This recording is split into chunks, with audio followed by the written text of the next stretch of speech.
Welcome y'all to the morning football news on June 9, 2025, right here on EA Sport.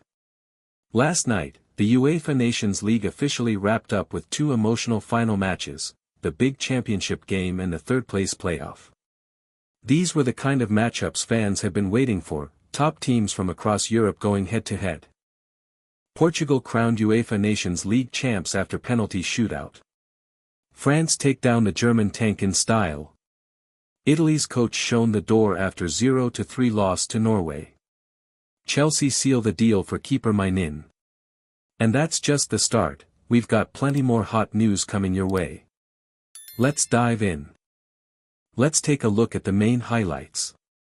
In the grand final, Portugal were crowned champions in the most dramatic fashion, beating their neighbors Spain. And yep, the match totally lived up to the hype. Spain struck first, not once but twice, with goals from Zubimendi and Oyarzabal. But Portugal weren't backing down. Nuno Mendes stepped up to level it, and then came a jaw-dropping moment from none other than Cristiano Ronaldo, who found the back of the net at 40 years old. CR7, showing he still got it, tied the game before having to leave the pitch in the 88th minute. With the score locked at 2-2, the match headed into extra time, but neither side could break the deadlock. It all came down to the penalty shootout.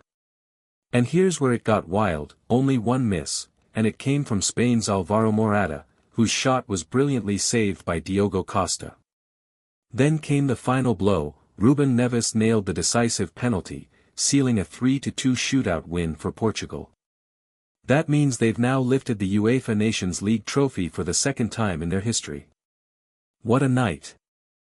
In the third-place playoff, hosts Germany went head-to-head with France. Germany came out strong, full of energy and determination, but luck just wasn't on their side when it came to finishing. The French, on the other hand, were razor-sharp, thanks in no small part to their superstar Kylian Mbappé. It was Mbappé who broke the deadlock early in the second half, and then later capitalized on a mistake from defender Robin Koch to race forward and lay off a perfect assist for Michael to tap in France's second. With this result, Germany suffered back-to-back home defeats for the first time since 2023. Meanwhile, Les Blues continued their strong run in the Nations League, picking up another medal to add to their trophy case after winning the whole thing in 2020 to 2021. Just a few days ago, Italian football was rocked by a stunning 0-3 defeat to Norway in the 2026 World Cup qualifiers, and things have gone from bad to worse. According to Sky Italia and Corriere dello Sport, coach Luciano Spalletti is now officially out of the job. Spalletti himself confirmed the news, saying, "We spoke last night, and the Italian Football Federation informed me that I will no longer be the head coach of the national team." Although he expressed his desire to stay and turn things around, he ultimately accepted the federation's decision. His contract will officially end after Italy's upcoming match against Moldova. Spalletti had only taken over the role in August 2023, stepping in for Roberto Mancini with big hopes of rebuilding the squad after they missed out on the 2022 World Cup. But that painful loss to Norway exposed deep-rooted issues in the current Azzurri lineup, a shaky defense and a toothless attack. Now, Italy finds themselves in a tough spot in their qualifying campaign, trailing group leaders team-wide by 9 points, even with 2 games in hand. As for who might take over, Stefano Pioli and Claudio Ranieri are currently the frontrunners. It's a massive blow for a footballing nation that's climbed to the top of the world 4 times. Word from Stamford Bridge is that Chelsea are very close to signing French goalkeeper Mike Mainin from AC Milan. The Blues have reportedly agreed on a fee of around £15 million for the 30-year-old shot-stopper. Mainin has already said goodbye to his Milan teammates, and fans expect him to be officially unveiled as a Chelsea player very soon. At first, Chelsea tried to include either George Petrovic or Kepa Arrizabalaga in the deal, but Milan said no. They just want cash. Chelsea are hoping Mainin can settle in quickly and be ready in time for the FIFA Club World Cup, which kicks off for them on June 16 against Los Angeles FC in Atlanta. Mainin made 163 appearances for Milan and only has 1 year left on his contract. Over in Milan, the search for his replacement has already begun, with Villa from Roma high on their list. Meanwhile, Chelsea's new manager Enzo Maresca wants a more reliable name in goal, especially after Robert Sanchez and Philip Jorgensen failed to impress. Strengthening the goalkeeper position is key for Chelsea to compete seriously in next season's Champions League. According to Ebola, Benfica are pushing hard to bring back João Felix. They're hoping to seal the deal in time for him to join their squad for the FIFA Club World Cup, which starts on June 15. Felix had one standout season with Benfica, scoring 20 goals, before joining Atletico Madrid in 2019 for a massive £113 million, making him the fourth most expensive player in history. Now, Benfica might have a chance to re-sign the 25-year-old forward for around £21 million. But there's one big obstacle: his salary. Felix reportedly earns about £130,000 per week, manageable for Chelsea, but pretty steep for a Portuguese club like Benfica. Unless Felix agrees to a big pay cut, the deal might not go through. No word yet on whether he's willing to make that sacrifice to rediscover his love for the game at his boyhood club. Let's wait and see how this one plays out. Rasmus Højlund has recently been at the center of transfer rumors, especially after a somewhat underwhelming first season at Manchester United, where his goal-scoring record didn't quite meet expectations. Some clubs in Serie A were reportedly interested in bringing the Danish striker back to Italy, where he previously had a strong stint with Atlanta, scoring 10 goals in one season. However, Højlund himself has spoken out to set the record straight. In a recent interview with Danish media, he said, "I have a contract until 2030, so I expect to play for Manchester United next season." He added, "I'm looking forward to the summer break, and after that, I'll fully focus on the project here." Højlund emphasized that he's not paying attention to transfer rumors and is aware of the reality: he has a long-term deal with United, and his focus is on preparing for a strong pre-season. The Red Devils signed him for a significant fee of £72 million in the summer of 2023. In his first season, Højlund scored 16 goals across all competitions. While he showed promise, his form wasn't consistent throughout what was a tough season for the club. Now, with Matheus Cunha joining the squad, competition for attacking spots will heat up, making next season a key moment for Højlund to prove himself further at Old Trafford. Good news for Barcelona fans: Dutch midfielder Frenkie de Jong has expressed his intention to extend his stay at the club this summer. In an interview with VS, de Jong stated, "I think I'll renew with Barca. I can't be 100% sure, but if everything goes well, it should happen." He emphasized that he wants to finalize the contract extension during this transfer window, although he acknowledged that negotiations take time. The key point, according to de Jong, is that both sides share the same desire, and he's confident they'll reach an agreement. De Jong joined Barcelona from Ajax in 2019 for a fee of €75 million, following a stellar season in which he was named the best midfielder in the Champions League. During the COVID-19 pandemic, he agreed to defer part of his salary, making him the highest-paid player in the squad at present. Because of this, rumors about the club wanting to sell him to reduce the wage bill have circulated frequently. In fact, in 2022, Barcelona accepted an offer from Manchester United, but de Jong ultimately chose to stay at Camp Nou. This past season, the number 21 midfielder delivered arguably his best performances since arriving at the club, playing a key role in helping Barca win 3 domestic trophies. With key figures like Pedri and Lamine Yamal already signed to new deals, tying down Frenkie de Jong is now a top priority for the club. His commitment would provide valuable stability as Barcelona look to build a stronger squad under head coach Hansi Flick.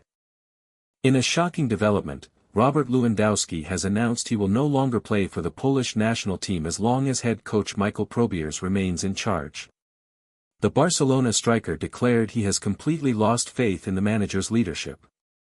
This is a major turning point, as Lewandowski is not only Poland's biggest football star, but also the all-time leading goal scorer with 85 goals, and the most capped player in the country's history with 158 appearances. At 36 years old, he is still regarded as the heart and soul of the White Eagles.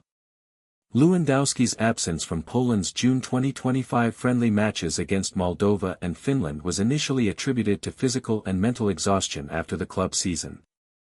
However, things took a dramatic turn when coach Probiers handed the captain's armband to midfielder Piotr Zielinski, instead of retaining it for Lewandowski. Soon after, Lewandowski took to social media. "Given the current situation and the fact that I've lost trust in the coach, I've decided to step away from the national team until he is no longer in charge." Despite the firm stance, he did leave the door open for a future return, expressing hope that he might once again play for what he called the best fans in the world. Coach Michael Probiers took over the team in 2023, and while he did help Poland qualify for Euro 2024, the team's performance was underwhelming. They were eliminated in the group stage. Most recently, Poland beat Moldova 2-0 in a friendly, but attention has been squarely focused on the conflict between the manager and Poland's legendary captain. This bold move by Lewandowski is being viewed by many as nothing less than a player strike. In the 2024-2025 UEFA Nations League final held in the early hours of June 9, 2025, at Allianz Arena in Munich, 22-year-old fullback Nuno Mendes was the star of the night, earning the Man of the Match award from UEFA after a phenomenal performance in Portugal's clash with Spain. Mendes delivered a standout display, especially as he was tasked with marking Spain's rising star Lamine Yamal. It was the third time the PSG defender faced Yamal in his career, and once again, Mendes proved his quality, effectively neutralizing the young Spanish talent throughout the match. But it wasn't just his defensive prowess that shined. Mendes also made key offensive contributions. He scored Portugal's equalizer in the 26th minute, making it 1-1. Then, in the 61st minute, Mendes dribbled past Yamal and whipped in a cross that deflected off a Spanish defender, falling perfectly for Cristiano Ronaldo, who slotted home to bring the score to 2-2. In the nail-biting penalty shootout, Mendes again showed composure, converting Portugal's fourth kick, helping his team triumph 5-3 and secure the Nations League title. His superb all-round performance was backed by impressive stats. Passing accuracy, 81%. Successful dribbles, 4 out of 5. Tackles made, 3. Clearances, 3. Duels won, 7 out of 12. Thanks to his dominance in defense, crucial goal, and offensive impact, Nuno Mendes fully deserved the Man of the Match award in the Nations League Final 2025. This recognition is yet another highlight in his career, coming shortly after he was named the best left-back of the 2024-2025 UEFA Champions League. After Portugal's dramatic victory over Spain in the UEFA Nations League 2024-2025 final, sealed in a nerve-wracking penalty shootout, head coach Roberto Martínez expressed his pride and admiration for his players' performance and mentality. Martínez praised the team's unity and resilience, especially during such a high-pressure match. He emphasized that the collective spirit and the players' daily commitment were the most crucial elements behind Portugal's triumph. The Spanish coach reserved special praise for team captain Cristiano Ronaldo. He highlighted Ronaldo's pivotal role, stating that having a captain with such vast experience is invaluable. According to Martínez, Ronaldo serves as a pillar of strength, embodying the values and character of the entire team. Even when Spain twice took the lead, Martínez revealed that Ronaldo helped instill calm and strength within the squad, allowing them to stay focused and fight back. Martínez expressed his pride, saying that finals aren't just about playing beautifully, but about fighting to win. He believed Portugal earned the trophy, showing maturity and character even when they were trailing. For him, the team has grown with every moment on the pitch. He also underlined the importance of squad depth in such an intense, physically demanding final. "You need more than 11 players," he said, adding that tactical caution was necessary before taking risks like high pressing. Step by step, Portugal executed a clear game plan, creating chances and scoring 2 vital goals. He acknowledged the valuable contributions made by players coming off the bench. Reflecting on his time with the team, Martínez noted that after more than 30 matches together, he has started to see the team's confidence, resilience, belief, and quality shine through. He believes this blend of technical excellence and strong values is the key to winning titles. Martinez concluded by saying he now has not just a starting 11, but 16 to 17 players of similar quality, giving him greater tactical flexibility. He emphasized that the current Portuguese team is vastly different from when he first took over, now possessing more personality and belief than ever before. That wraps up our morning news update. I hope I didn't miss any of the hottest headlines. If you have any questions, feel free to leave them in the comments below. Don't forget to subscribe so you won't miss any upcoming news. Thanks for watching, and see you next time.